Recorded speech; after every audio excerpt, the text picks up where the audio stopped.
Yan mga kaibigan, mga kabi, ito yung tank natin kung saan natin nilipat yung flower horn natin na ginugroom. Kaling siya rin sa 20 gallons, ayun doon.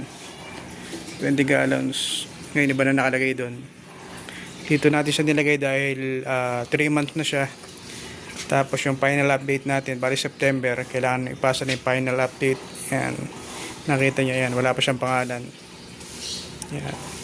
Etong tank na to, punong-puno to na algae o lumot.